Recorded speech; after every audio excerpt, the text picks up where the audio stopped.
Hello all, before we begin this episode, I would just like to ask our listeners to like and subscribe to this channel as it will help us out. We are fairly new on YouTube and it would help us a lot if you did so. You can also comment if you prefer. Thank you. Welcome in the Great Khan's tent.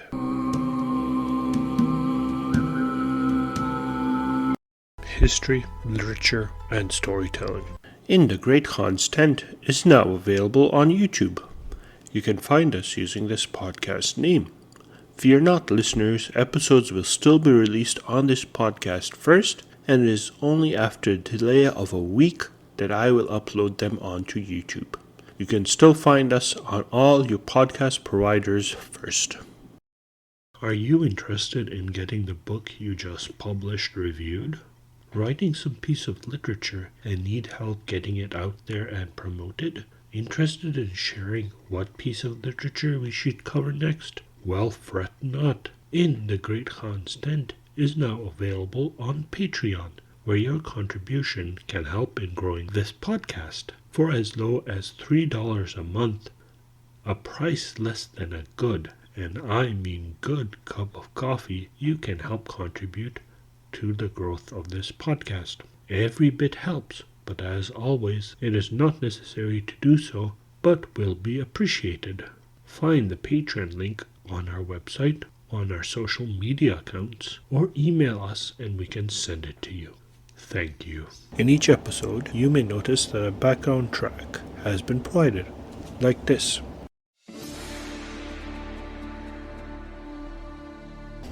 This is a result of my editorial decision to include a background track when there is some interaction between a human and a jinn, an otherworldly being that is a common race that frequently appears in these tales. If you have any suggestions, comments, or complaints, please be sure to email us at alllowercase@gmail.com. That is inthegreatkhanstent@gmail.com. We would love to hear from our listeners. Thank you for listening, and now on with the show. Welcome back to In the Great Khan's Tent and our continuing series on the 1001 Nights, also known as the Arabian Nights. To recap, we had begun the story of Nur-ud-din Ali and his son, and of Shams-ud-din Mohammad and his daughter, where Hasan Badr-ud-din, whose father Nur-ud-din had died after leaving Egypt for Basra, found himself being taken away as he slept to Egypt and winding up in the wedding of his cousin Sitt al-Husn and the humpback groom. We continue this story with Night 23, with the events that soon followed during the last two dresses of Sitt al-Husn and the events afterwards, where the humpback groom was confronted by the Ifrit.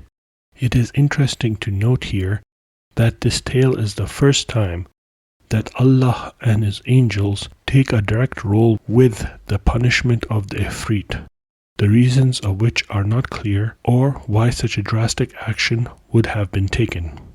We also encounter the son of Hasan Badr-ud-din and Sitt al-Husn, who is described in a mystical way as he grows up. This tale is also the first time where Damascus in Syria is encountered, as much of the tale so far, if not in a magical place, were situated in either Iraq or Egypt, and may be an indication of where this story originated and at what time. Scheherazade continued. The sixth dress in which they showed her was green. Her upright posture put to shame the brown spear, and her comeliness surpassed that of the beauties of every land. Her gleaming face outshone the shining moon. Beauty yielded to her every wish. She captivated the brows with her softness and suppleness, and she shattered hearts with her qualities, as has been described in the lines. A girl trained in shrewdness. You see that the sun is borrowed from her cheeks. She came in a green dress like pomegranate blossoms veiled by leaves. I asked her for its name, and her reply was phrased with elegance. With it I cut men's heart, and so the name I give it is the bitter cut. The seventh dress in which they displayed her was part safflower red and part saffron, as the poet has said. She sways in a dress part safflower, part saffron, scented with ambergris and musk and sandalwood. A young girl, youth, urges her to rise. Her buttocks tell her, sit or move slowly. If I ask her for union, her beauty says, be generous, but coquetry says, refuse. And when they had finished the ceremony, they gave permission to the company to depart.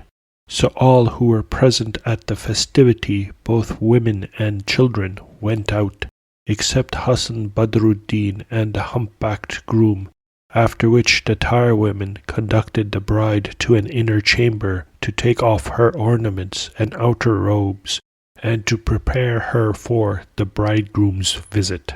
Upon this the humpbacked groom approached Hasan Badr-ud-din and said to him, O my master, thou hast made us happy by thy company this night, and thou overwhelmed us with thy favours. But now wherefore dost thou not rise and go to thy house without thy being ejected? He answered, In the name of Allah, and rose and went out from the door. But the Ifrit met him and said unto him, Stay, O Badr-ud-din, and when the humpback retires into the private closet, enter thou and seat thyself in the bride chamber, and when the bride cometh, say to her, I am thy husband. And the Sultan had not recourse to this stratagem from any other motive than his fearing for thee the effect of the eye, and this whom thou hast seen is one of our grooms. Then approach her and uncover her face, and fear no evil from anyone. While Badr-ud-din was thus conversing with the Ifrit, lo, the groom entered the closet and seated himself, and immediately the Ifrit rose before him from the trough of water that was in the closet, in the form of a mouse, and cried, Zik! What brought thee here? Said the humpback. The mouse then increased in size and became like a cat, which said, Meow, meow, and then increased and became a dog, and cried, Awoo, awoo. At the sight of this, the groom was terrified and exclaimed, Get away, thou unlucky. The dog, however, still increased and swelled until it became an ass, and brayed in his face, crying, Hack, hack. Upon which the groom in terror cried out, Come to my aid, O people of the house. But lo, the ass increased and became like a buffalo, and stopping up the place before him, spoke with the speech of a son of Adam, and said, Woe be to thee, O humpback, O filthiest of grooms. Upon this the groom was seized with a colic and seated himself upon the slabs, and his teeth knocked together. The Ifrit then said to him, You stinking fellow, hath the earth become narrow to thee, that thou wouldest marry none but my mistress? But the groom was silent. Return me an answer, said the Ifrit, or I will make thine abode to be in the dust. By Allah, then answered the groom, I am not in fault, for they compelled me, and I knew not that she had a lover among the buffaloes. But now I repent before Allah and before thee. Then the Ifrit said, I swear by Allah that if thou depart now from this place, or utter a word before the sun hath risen, I will slay thee. And when the sun hath risen, go to thy way and never return to this house. And he seized the humpbacked groom, and placing his head upside down upon the slabs, his feet upwards, said to him, Remain here, and I will watch thee until sunrise. Thus did it happen to the humpback. Now as to Hasan Badr-ud-din of Basra, he left the humpback and a Ifrit contending together, and entering the house, seated himself in the bride chamber, and lo, the bride approached, accompanied by an old woman, who stopped at the door of the chamber and said, O Abu Shihab, rise and take thy bride, and I commend thee to the care of Allah. Then the old woman went away, and the bride, whose name was Sitt al-Husn, advanced to the upper end of the chamber. Her heart was broken, and she said within herself, "By Allah, I will not suffer him to caress me, though my spirit depart from me." But when she had proceeded to the upper end of the chamber, she beheld Badr-ud-din and said, "My beloved, until this hour art thou remaining? I have said within myself, perhaps thou and the humpback groom are to share me between you. What, said he, should give the groom access to thee, and wherefore should he be my partner in the possession of thee? Who then, she asked, is my husband, thou or he?" "O my mistress," answered Badr-ud-din, "we did not this for any other purpose than to make a jest of him, and that we might laugh at him. For when the tire-women and the singing-women and thy family beheld thine admirable beauty, they feared for us the effect of the evil eye, and thy father hired him for 10 pieces of gold, in order that he might divert from us the eye, and now he hath departed." When Sitt al-Husn heard these words of Badr-ud-din, she smiled and uttered a gentle laugh and said, "By Allah, thou hast extinguished my fire. Take me then, I conjure thee, and press me to thy bosom." She was without any outer clothing, and when she now raised her shift up to her neck, her private parts and her buttocks were revealed. At this sight Hasan's passion was aroused, and getting up, he stripped off his clothes. He took the purse of gold with the 1,000 dinars that he had got from the Jew, and wrapped it in his trousers, placing it under the end of the mattress. And he took off his turban and set it on a chair, leaving him wearing only a fine shirt embroidered with gold. And they embraced each other. At that Sitt al-Husn went up to him, and drew him to her as he drew her to him. He embraced her and placed her legs around his waist. Then he set the charge, fired the cannon, and demolished the fortress. He found his bride an unbored pearl, and a mare that no one else had ridden. So he took her maidenhead and enjoyed her youth. Then he withdrew from her, and after a restorative pause he returned 15 times, as a result of which she conceived. When he had finished, he put his hand beneath her head, and she did the same to him, after which they embraced and fell asleep in each other's arms. This was as the poet has described.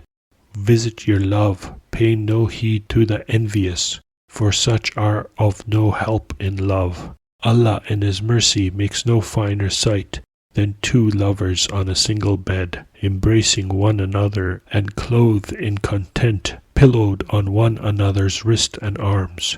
When hearts are joined in love, the iron is cold, on which all others strike.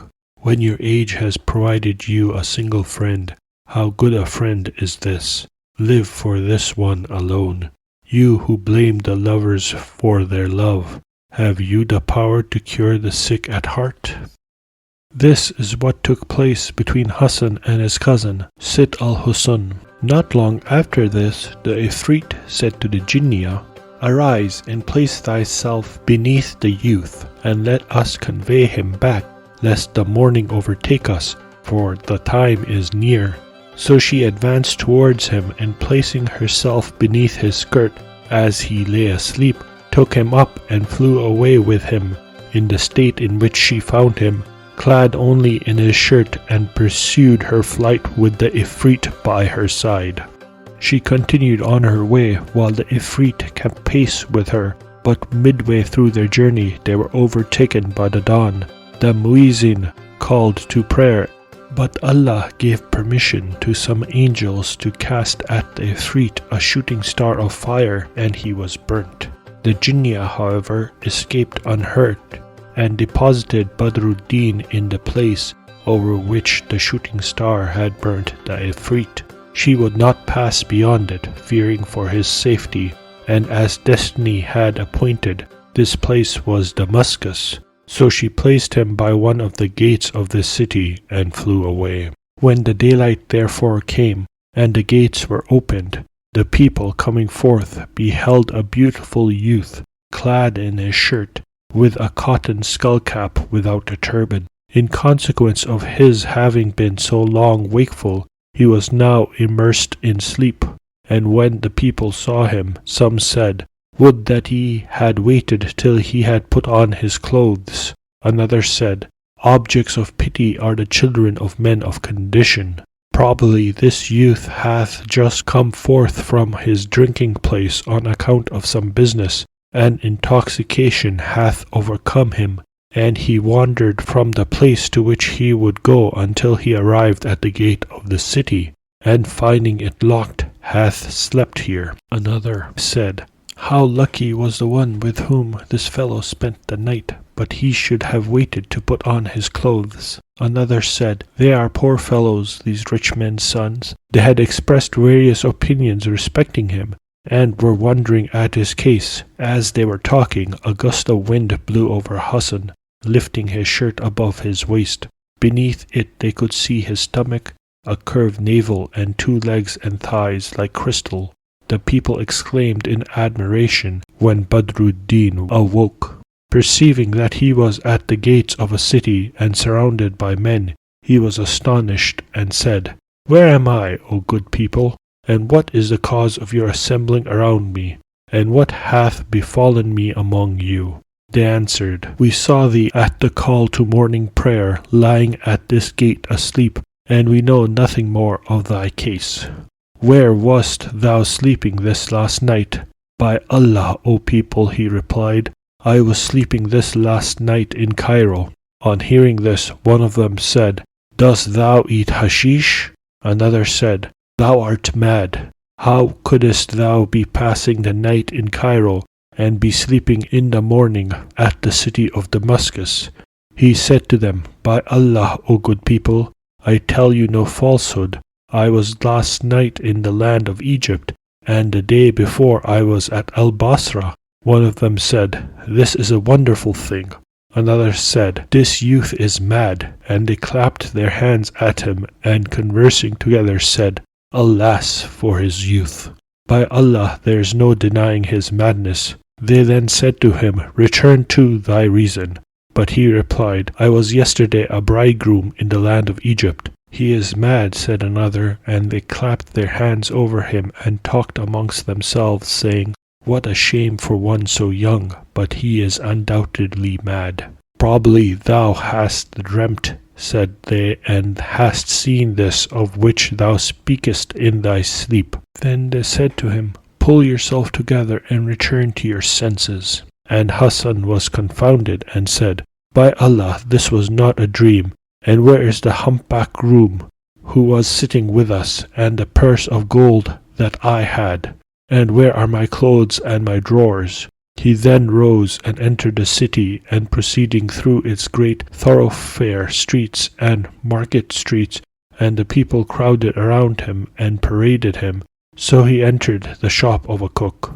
Now this cook was a robber, whom Allah hath caused to repent of his unlawful actions, and he had opened a cook's shop, and all the people of Damascus feared him on account of his boldness.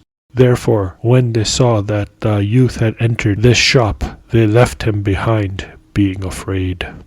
When the cook beheld Hasan Badr-ud-din and observed his beauty and comeliness, love for him entered his heart, and he said to him, "Whence art thou, O young man? Relate to me thy story, for thou art become dearer to me than my soul."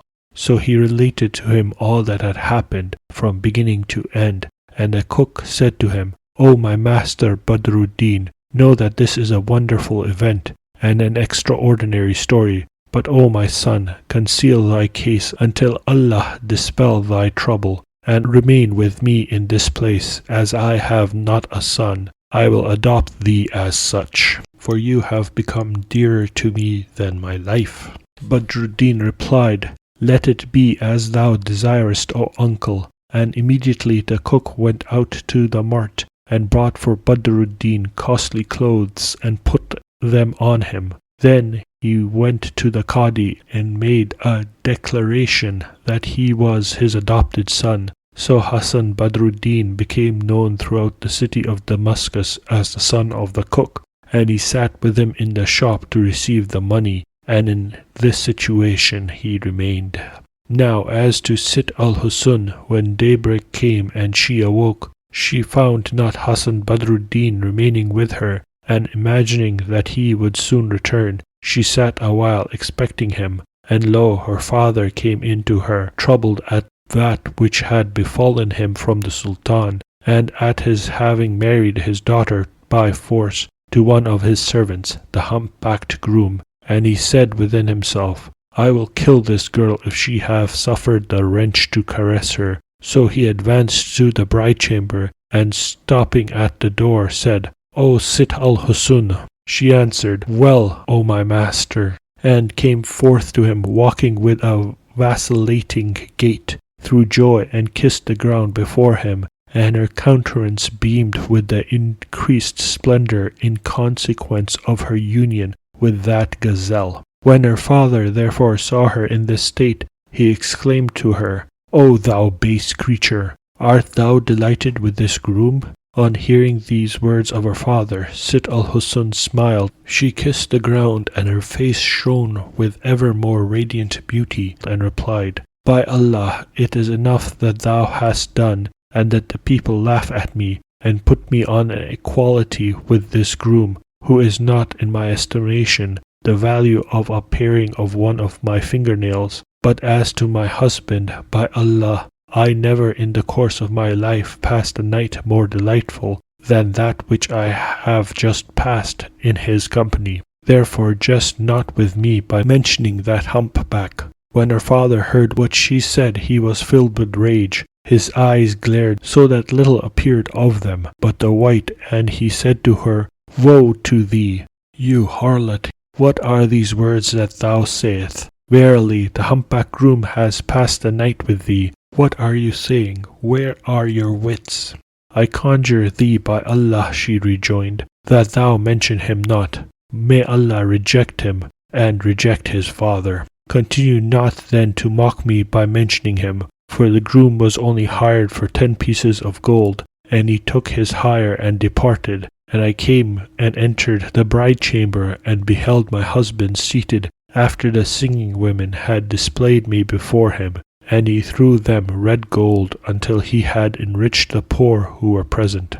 I have reclined upon the bosom of my gentle-hearted husband, with the black eyes and the joined eyebrows. You have broken my heart. Enough of this ill humour. When her father heard this, the light became darkness before his face, and he exclaimed to her, O thou abandoned one, what is this that thou sayest? Where is thy reason? O my father, she replied, thou hast broken my heart in pieces. Wherefore dost thou pay no attention? This of whom I spake is my husband, and he hath returned to his private closet. So her father went thither in a state of astonishment, and entering the closet, found the humpback groom with his head upon the slabs, and his feet turned upwards. And the vizier was confounded at the sight, and said, Is this not the humpback? And he spoke to him. But the humpback returned no answer, thinking that it was the Ifrit who addressed him. The vizier therefore cried out at him with a loud voice, and said to him, Speak, or I will cut off thy head with this sword.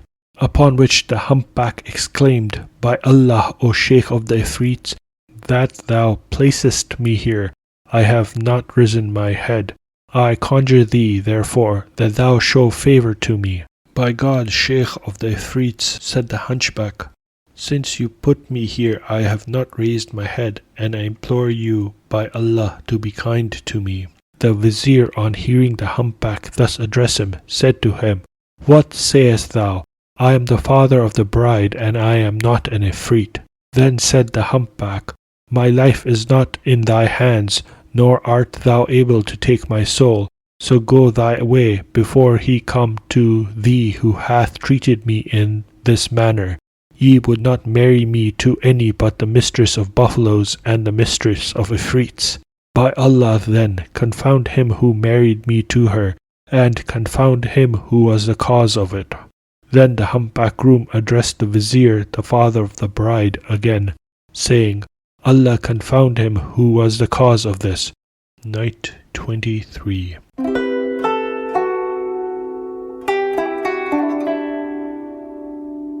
Morning now dawned, and Shahrazad broke off from what she had been allowed to say. Then, when it was the 23rd night, she continued. Rise, said the vizier, and depart from this place. Am I mad, he replied, that I should go with thee without the permission of the Ifrit? For he said to me, when the sun shall have risen, go thy way. Hath the sun risen then, or not? For I cannot depart from my place until the sun hath risen. Upon this the vizier said to him, Who brought thee to this place?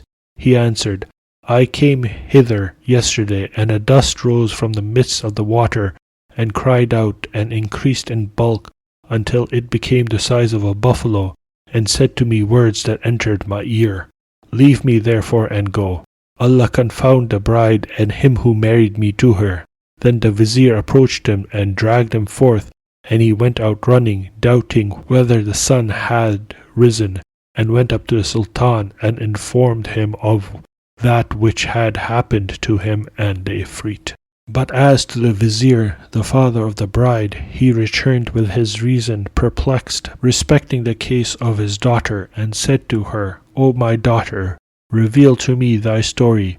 She replied, The elegant person before whom I was displayed remained with me, and if thou believe me not, see this is his turban, twisted just as it was upon the chair, and his drawers are under the bed, and in them is something wrapped up. I know not what it is. So when her father heard this, he entered the bride chamber, and found the turban of Hasan Badr-ud-din, the son of his brother, and taking it up, he turned it over and said, This is such a turban as is worn by viziers, except that it is of the Mosuli kind. He then observed an amulet sewed in his red cloth cap, and he unsewed it, and he took the drawers, and found the purse containing the 1,000 pieces of gold, and opening this he discovered in it a paper, which when he read it, he saw to be a copy of the Jew's contract with the name of Hasan Badr-ud-din, the son of Nur-ud-din of Cairo, and he found also the 1,000 pieces of gold. But when he read the paper, he cried aloud and fell down in a swoon, and as soon as he recovered and understood the case, he was astonished, and exclaimed, There is no deity but Allah, who is able to do whatsoever he willeth. Then said he, O my daughter, knowest thou who hath become thy husband? She answered, No. He is the son of my brother, and he and the son of thine uncle, and these 1,000 pieces of gold are thy dowry. Extolled be the perfection of Allah. Would that I knew how this event hath happened. Then he opened the amulet that was sewn up, and found in it a paper written by the hand of his brother Nur-ud-din of Cairo, the father of Hasan Badr-ud-din. And when he beheld the handwriting of his brother, he repeated this couplet, I behold their footsteps, and melt with desire, and pour forth my tears upon the places they have trodden, begging of him who hath afflicted me by their separation, that he will bless me some day by a reunion. He also recited, I see the traces they have left and melt with longing, and I pour down my tears over their former dwellings. I ask the one who afflicted me with separation, that one day he might favor me with their return. So saying, he read the paper and found in it the date of his marriage to the daughter of the vizier of Basra, and that of his first introduction to her, and a record of his age at the time of his death, and the date of the birth of his son Hasan Badr-ud-din. And he wondered and shook with delight, and comparing what had happened to his brother with the events that had happened to himself, he found that they corresponded exactly. His marriage and the marriage of his brother agreed in date, and their first visits to their respective wives in like manner, as also the birth of Badr-ud-din, the son of his brother, and the birth of his daughter Sitt al-Husn. He took the two papers, and going up with them to the Sultan, he acquainted him with all that had happened from the first of the case to the last, and the Sultan was astonished, and ordered that the case should be immediately recorded. The vizier then remained in expectation of the son of his brother, but he did not come that day, or on the next, or on the third. And after 7 days had passed, there was still no news of him. He met with no tidings of him. So he said, By Allah, I will do a deed that none hath done before me. And he took an ink case and a pen, and wrote an inventory of the furniture of the house, describing the money chest as having been in such a place, and a certain curtain in such another place, and everything in the house in like manner. He produced on a piece of paper a sketch plan of the whole house, with the alcove here, such and such a hanging there, and so on, including everything in the house. And he folded up the paper, and ordered that all furniture should be stored up. And he took the turban with its tarbush, and also the farajiyeh, the mantle, and the purse, which he locked up in his own room with a lock of iron, setting a seal on it to await his nephew's arrival. After this, in due time, the daughter of the vizier gave birth to a son like the moon, resembling his father in beauty and symmetry and splendor and loveliness. Splendid as the moon, resembling his father in beauty, perfection, splendor, and grace. The midwives cut the umbilical cord. They received him from his mother, and blackened the edges of his eyes with kajal, and delivered him to the nurses, and named him Ajib. His day was a month, and his month a year, and when 7 years had passed over him, his grandfather committed him to a schoolmaster, whom he charged to educate him with great care, and to teach him to read. He continued at the school 4 years, and used to fight with his schoolfellows, and abuse them, saying, Who among you is like me? I am the son of the vizier of Cairo. So the boys went together to complain to the monitor of that which they suffered from Ajib. And the monitor said to them, I will teach you something to say to him when he cometh, and he shall repent of his coming to the school, and it is this. Tomorrow, when he comes, seat yourself around him, and say to one another, By Allah, none shall play with us at this game excepting him who shall tell us the name of his mother and that of his father, and he knoweth not the name of his mother, and that of his father is illegitimate. Therefore he shall not play with us. Accordingly, on the following morning they came to the school, and Ajib was there. And the boys surrounded him, and said as the monitor had directed them, and they all agreed to the proposal. And one said, My name is Majid, and my mother is Alawi, and my father is Izz-ud-din. Then another said after the same manner, and another, and so on, until the turn came to Ajib, and he said to them, My name is Ajib, and my mother is Sitt al-Husn, and my father is Shams-ud-din, the vizier of Cairo. And they said to him, By Allah, the vizier is not your father. Ajib replied, The vizier is my father indeed. And upon this the boys laughed at him, and clapped their hands, saying, Thou knowest not who is thy father. Get away from us, therefore, for none shall play with us excepting him who knoweth the name of his father. And immediately the boys dispersed from around him, and made a jest of him.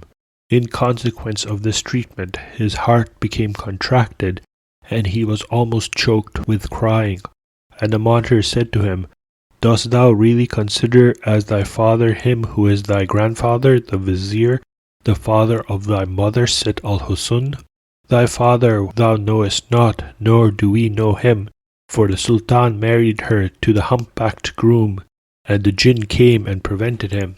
So if thou know not thy father, they will regard thee among them as illegitimate.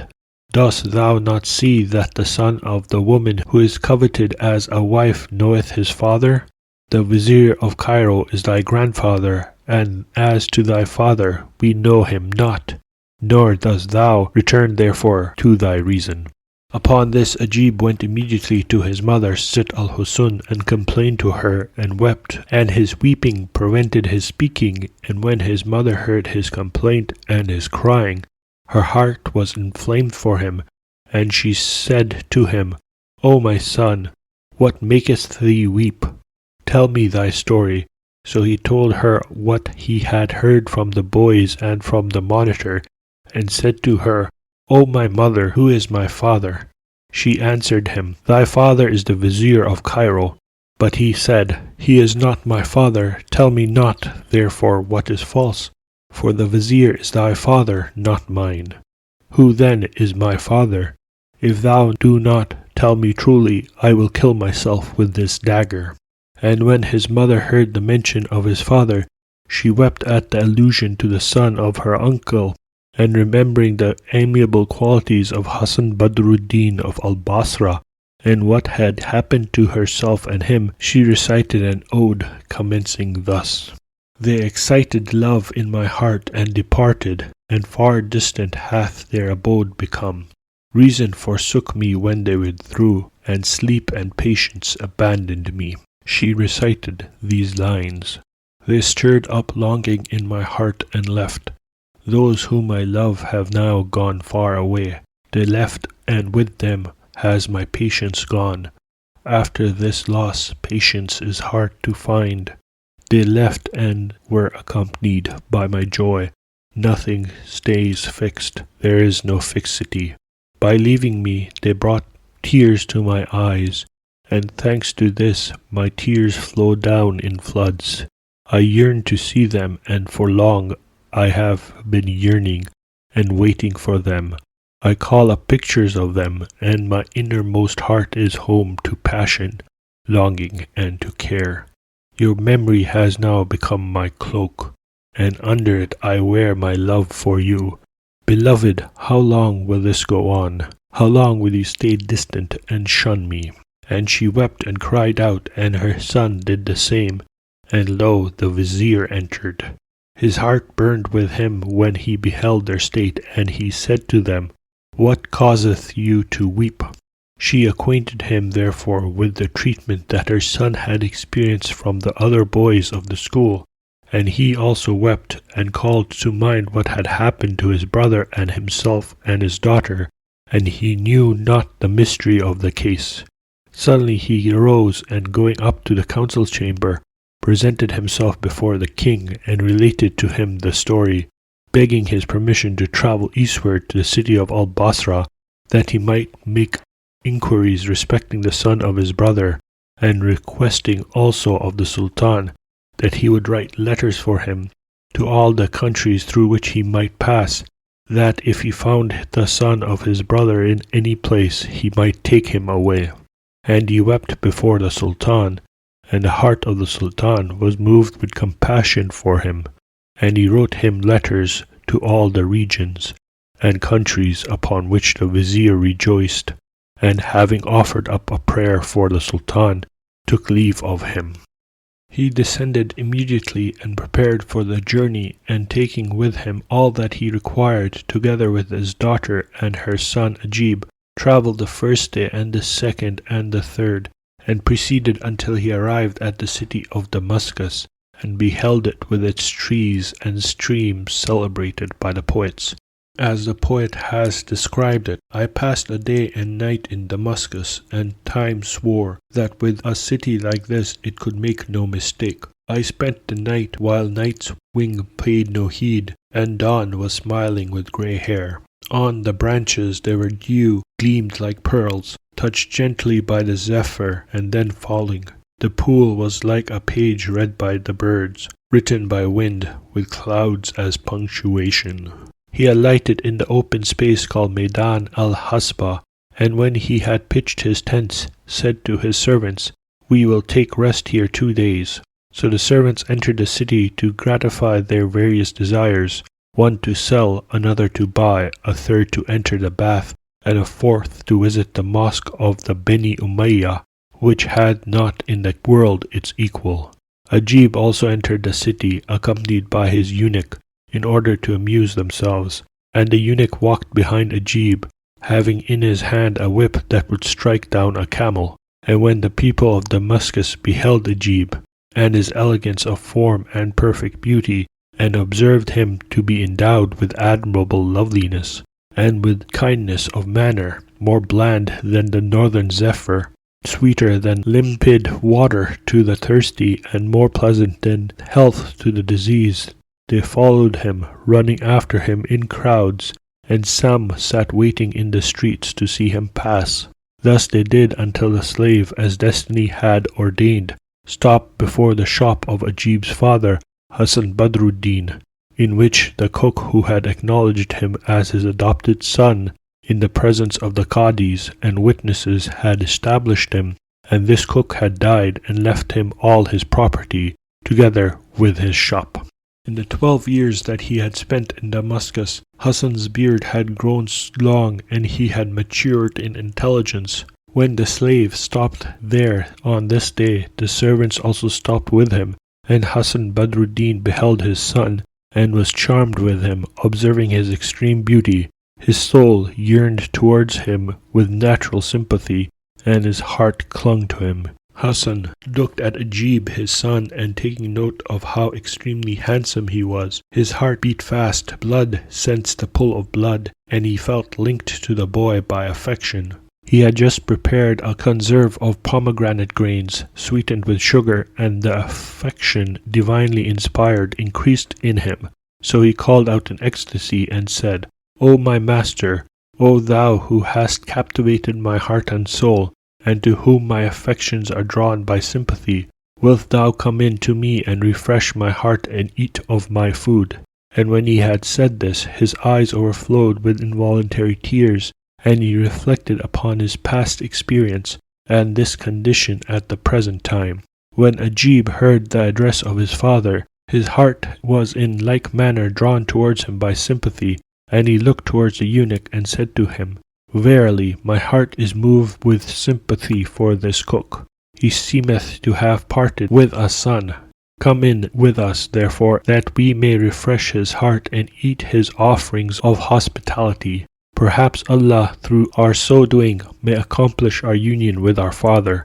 But the eunuch replied, "By Allah, O my master, it is not proper. How should we, who are of the family of the vizier, eat in the shop of a cook?" "A fine thing, by Allah!" exclaimed the eunuch when he heard this. "Do viziers' sons stay eating in a cook shop? I will therefore drive the people from thee, lest they see thee. Otherwise it will be impossible for thee to enter the shop, and I shall never feel safe in letting you go in there." On hearing the reply of the eunuch, Badr-ud-din was surprised, and looking towards him, while his tears flowed down his cheeks, said to him, "Verily, my heart loveth him." "Let us hear no more of these words," said the eunuch, and he desired the youth not to enter. Hasan heard this, and he was astonished, and turned to the eunuch with tears running down his cheeks, while Ajib said, "My heart is filled with love for this man." "Don't say that," the eunuch replied, "for you are never going in there." But the father of Ajib cast his eyes upon the eunuch and said, "Great sir, wherefore wilt thou not refresh my heart and come in to me? O thou who resemble black dust, but whose heart is white, you who are like a chestnut, dark but with a white heart, O thou who hast been described in such and such terms of praise, you who fit the description of the poet." So that the eunuch laughed and said, "What wouldest thou say? Speak, and be brief. Produce the description, but keep it short." And Badr-ud-din recited this couplet: "Were it not for his accomplishments and admirable faithfulness, he had not been invested with the authority in the abode of sultans. What an excellent guardian for the harem he is! On account of his beauty, the angels of heaven wait upon him. Were he not educated and reliable, he would hold no office in the royal palace, or be given charge of the harem. Oh, what a servant, who for his beauty heavenly angels serve." This address pleased the eunuch so much that he took the hand of Ajib and entered the cook shop. Hasan had welcomed them, saying, "You have done me a favor, so enjoy your meal." And Badr-ud-din ladled out a saucerful of conserve of pomegranate grains, prepared with almonds and sugar, and the slave and the youth ate together. Badr-ud-din saying to them, "Ye have delighted me by your company. Eat, and may it benefit you." Ajib then said to his father, "Sit down and eat with us, and perhaps Allah will unite us to him whom we desire." And Badr-ud-din said, "O my son, hast thou been afflicted in thy tender years by the separation of those whom thou lovest?" "Yes, O uncle," answered Ajib. "My heart is inflamed by the absence of one of those who are dear to me. The friend who hath withdrawn himself from me is my father, and I and my grandfather have come abroad to search for him through the world, and how do I sigh for my union with him?"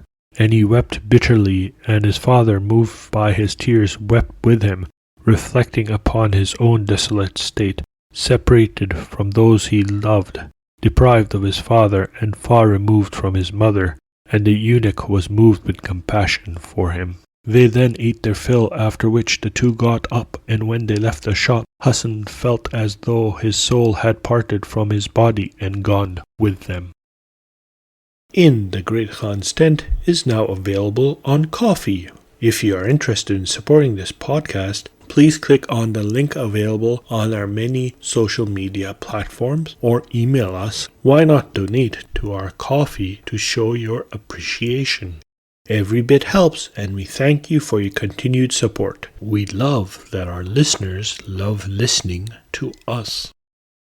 Welcome to the vocabulary section for episode 17.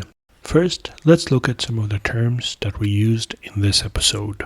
Private closet. A room with a bathroom with a toilet where you can do your business in peace. Colic. Paroxysmal pain in the abdomen or bowels. Abu Shihab. Father of a shooting star, a nickname for a devil. Tarbouche. Close-fitting, closed-topped, brimless hat shaped like a truncated cone, a separate headgear or as an inner part of a turban. Farajiyya, a long-sleeved robe. Ajib, an Arabic name meaning amazing or wondrous. Alawi, Arabic name meaning follower of Ali, Raziyallahu anhu. Izzuddin, an Arabic name meaning high rank, honor, esteem, or prestige of the Islamic faith. Maidan al-Hasba, a field of gravel, located between two sub-Barada streams, and when it rains heavily, the land gravel deposits fill the streams and consequently the neighborhood. Mosque of Beni Umayyah, also known as the Great Mosque of Damascus, completed in 715 CE. Conserve of pomegranate grains. A mixture of several fruits cooked to jam-like consistency with sugar and often garnished with nuts and raisins. Thoroughfare streets. A main road or a street or road open at both ends. Now let's look at the vocabulary used in this episode. Recourse. Access or resort to a person or thing for help or protection, or a person or thing resorted to for help or protection. Trough, a long, narrow, open receptacle, usually box-like in shape, used to chiefly hold water or food for animals or for various commercial or household properties. Abode, a place in which a person resides, residence, dwelling, habitation, or home. Contending, a struggle in opposition or to strive in rivalry. Immersed, plugged or sunk in as if in liquid. Wakeful, unable to sleep, not sleeping, indisposed to sleep, or characterized by sleep. Hashish, the flowering tops and leaves of Indian hemp, smoked, chewed, or drunk as a narcotic and intoxicant. Vacillating, oscillating, swaying, or fluctuating. Not resolute, wavering, indecisive, or hesitating. Gait, a manner of walking, stepping, or running. Beamed, to emit in or as in beams or rays. Spake, a simple archaic past tense of speak. Swoon, to faint, lose consciousness. Extolled, heavily praised, lauded, or acclaimed. Amiable, having or showing pleasant, good-natured personal qualities, or affable, friendly, or sociable. Zephyr, a gentle, mild breeze. Limpid, clear, transparent, or pellucid as water, crystal, or air, or free from obscurity, lucid or clear. Coquetry, dalliance, trifling, or flirtation. This episode has been written, edited, and produced by Saf Beg. Thank you for listening. I hope you have a wonderful day and or night, and may the journeys on which you are set upon be fruitful. Thank you for listening.